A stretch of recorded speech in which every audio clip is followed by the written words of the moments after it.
ne parle et n'a parlé que d'une taxe, une taxe qui porte un nom. Taxe Zuckman. Taxe Zuckman. La taxe Zuckman. Taxe Zuckman. Taxe Zuckman. Il faut plus taxer les riches. Ça, c'est une des phrases les plus stupides de ce siècle. Mais pour comprendre pourquoi, revenons à la base. Car, comme le disait Albert Camus, mal nommer les choses, c'est ajouter du malheur au monde. Alors, le Larousse définit le vol comme prendre, s'approprier quelque chose qui est le bien d'autrui par la ruse ou par la force. Et si on passe à la définition de l'impôt, on voit écrit « Un impôt est un versement obligatoire et sans contrepartie aux administrations publiques ». La richesse est-elle synonyme de spoliation? La solidarité nécessite-t-elle les 483 taxes et impôts français? C'est ce que nous allons voir, mais avant ça, abonnez-vous. Tout d'abord, j'aimerais vous illustrer la chose, car rien n'est plus parlant qu'un exemple. Voici des estimations. Vous êtes un jeune créateur de valeur, donc un entrepreneur. Vous avez 25 ans et avez une compétence précise, par exemple le montage vidéo. Vous faites donc de la prestation digitale. Alors avec ce statut synonyme de liberté, vous pouvez aller où vous voulez. En France? Bien. Alors pour vous, mon jeune ami, voici la situation. Sur cette année 2025, vous avez fait 100 000 € de chiffre d'affaires. Mes félicitations. Et vous décidez de vous verser comme salaire l'entièreté de votre chiffre d'affaires. Mais vous êtes en France. Alors, vous êtes soumis à l'imposition française. Au bout du compte et après l'essorage de la machine fiscale française, sur ces 100 000 €, il ne vous restera plus qu'environ 48 000 €. Et ça, c'est si vous avez une entreprise individuelle. Car si vous étiez en SASU, il ne vous resterait plus qu'environ 28 000 €. Situation peu réjouissante, n'est-ce pas? Alors disons cette fois-ci que vous êtes salarié. Vous percevez chaque mois 2 500 € net. Regardons ce que cela représente pour votre employeur. En réalité, pour vous verser ces 2 500 €, visible pour vous, lui doit débourser 4 500 €. Car oui, c'est la base, vous le savez sûrement, il existe des charges patronales très élevées en France. Mais vous le savez, ce n'est pas tout. À ces 2 500 €, on enlèvera l'impôt sur le revenu. Vos achats, eux, seront soumis à une belle TVA. Mais peut-être vous êtes plus du genre à investir. En bourse ? Bien, appliquons la flat tax à vos investissements, moins 30%. Et peut-être êtes-vous propriétaire, alors voici la taxe foncière. En bref, vous serez dans la même situation que notre cher entrepreneur. Il vous restera moins de la moitié de la richesse que vous avez créée. Évidemment, si cela ne suffisait pas, à votre mort, si vous avez eu l'audace de garder en cachette, d'avoir investi, l'État sera là pour se servir sur votre succession. Sachez, pour être transparent, qu'à ce niveau d'imposition, on colle parfaitement à la définition du collectivisme. Alors peut-être que certains d'entre vous se disent que c'est normal. Oui, quand on n'a pas connu autre chose, on ne peut pas savoir. Alors reprenons le cas de notre entrepreneur digital. Cette fois-ci, il décide de s'expatrier en Suisse. Fiscalité différente, résultat différent. Sur ces 100 000 € générés, au bout du compte, il lui restera environ 75 à 80 000 € selon le canton.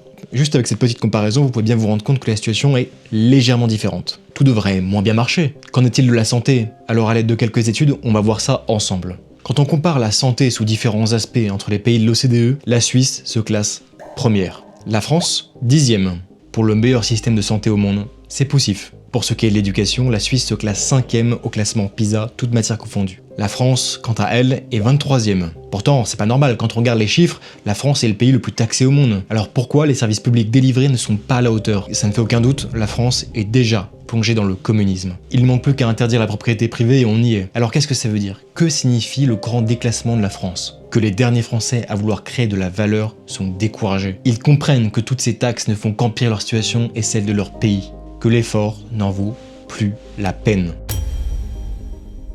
Ce n'est en aucun cas une opinion, mais une loi économique. Plus on taxe, moins on obtient de richesse. C'est la logique de la courbe de Laffer. Au-delà d'un certain seuil, l'impôt ne rapporte plus, il détruit. Les conséquences sont claires. Les investisseurs fuient, les entrepreneurs s'expatrient, l'économie ralentit. Et cette idée, elle n'est pas nouvelle. Adam Smith, il y a déjà longtemps, avertissait. L'impôt peut entraver l'industrie du peuple et le détourner, à s'adonner à certaines branches du commerce ou du travail.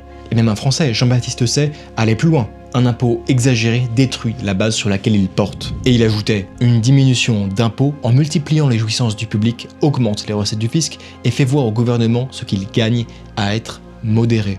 Alors je pourrais faire mon intéressant et vous parler de la loi de Baumol, loi d'édiction, mais vous avez compris l'idée générale. Anéantir l'effort et dénigrer l'entrepreneuriat, c'est exactement ce que signifie une hausse de la pression fiscale.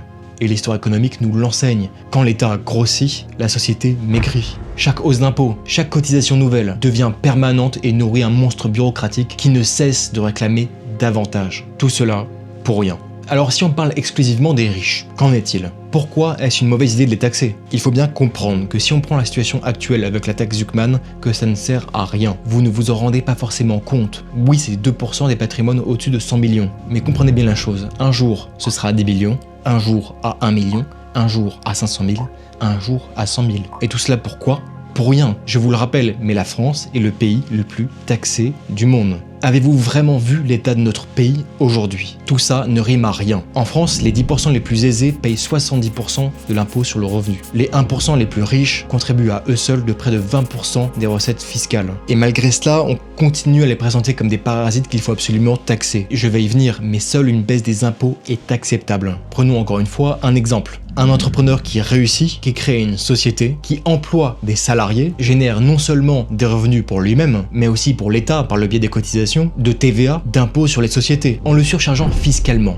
Que se passe-t-il? Il investit moins, il embauche moins, ou pire, il s'exile. Et quand il part, qu'est-ce qui se passe? Il emporte avec lui ses idées, ses capitaux, ses emplois. C'est pas seulement le riche qui disparaît, c'est toute une chaîne de valeur qui s'effondre. On ne voit que la taxe prélevée, on ne voit pas la richesse qui ne sera jamais créée. On croit gagner quelques milliards en taxant une minorité, mais on en perd des dizaines en réalité par l'investissement qui est pas fait ou par des emplois qui ne seront pas créés. En clair, je vous l'ai déjà dit, mais vouloir taxer les riches encore un peu plus, c'est vraiment se tirer une balle dans le pied. La France est malade. Sa dépense publique atteint presque 1700 milliards d'euros par an. C'est environ 58% du PIB, un record mondial. Plus de la moitié de la richesse passe entre ses mains. Alors au niveau des chiffres, on est environ à 5,6 millions de fonctionnaires au total et une masse salariale publique qui dépasse les 340 milliards d'euros par an. L'État n'est plus un outil au service du citoyen, c'est devenu une fin en soi. Et malgré ce manque de résultats flagrants, l'État continue à s'endetter. 3200 milliards d'euros. Rendez-vous compte, chaque année, ce sont 55 milliards d'euros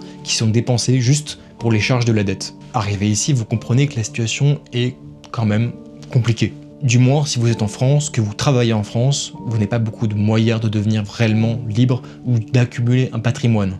L'immobilier est aujourd'hui beaucoup trop cher, alors il reste plus qu'une solution, la bourse. Contrairement à ce que disent beaucoup de politiciens qui ne connaissent rien du tout, ce n'est pas de la spéculation. C'est le seul moyen d'échapper à l'inflation ambiante, parce que c'est pas avec un livret A que vous allez sauver votre argent. Qu'on soit clair entre nous, la bourse ne va jamais vous rendre riche. En revanche, elle peut réellement vous aider à créer un patrimoine solide. Alors je vous ai fait un guide complet que vous pourrez télécharger en description. Mais reprenons là où nous nous étions arrêtés. On va redonner encore une fois un exemple, celui-ci assez récent puisqu'on va parler de l'Argentine. Pendant des années, ce pays a été synonyme de déclin économique. Hyperinflation, dette publique incontrôlable, pauvreté massive, tout y était. Arrive 2023, l'inflation annuelle dépassait 200%. La monnaie s'effondrait. 40% de la population vivait sous le seuil de pauvreté. Mais vous connaissez la suite.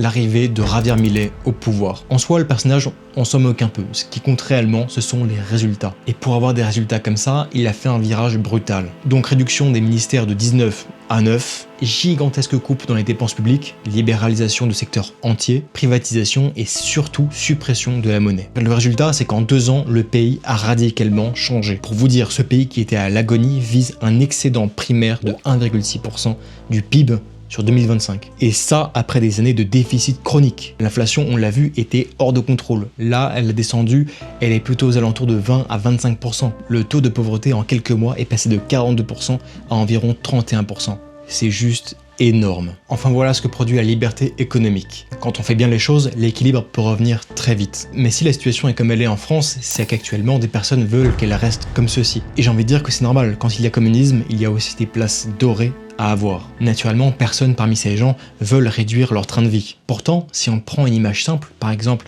un père de famille, si celui-ci se rend compte qu'il a des difficultés avec ses dépenses, avec ses économies, avec son budget, qu'est-ce qu'il va faire? Il va pas chercher à voler son voisin, il va regarder là où il peut moins dépenser. Il va enlever des activités, peu importe, il va réduire ses dépenses. Le père dont on parle va pas chercher à hypothéquer sa maison pour offrir des cadeaux à ses enfants. Non, il va prévoir l'avenir, il va mettre de côté et il va chercher à leur transmettre un patrimoine solide. Là, plus rien n'a de sens. Travailler en France, c'est à peine plus rentable que de ne pas travailler. Les trappes à une activité sont légion. Un salarié qui gagne juste un petit peu trop perd tout, gagne directement une belle hausse d'impôts et surtout, et encore une fois, ça le décourage. A l'inverse, les pays qui récompensent l'effort et la prise de risque prospèrent. Ce qu'il faut, c'est un état minimal. Un état minimal qui se concentre sur ses tâches prioritaires, sur ses missions régaliennes. La sécurité la justice, la défense et la diplomatie. Le reste peut être entièrement confié à des individus ou à des entreprises. En bref, là où l'État recule, la prospérité avance.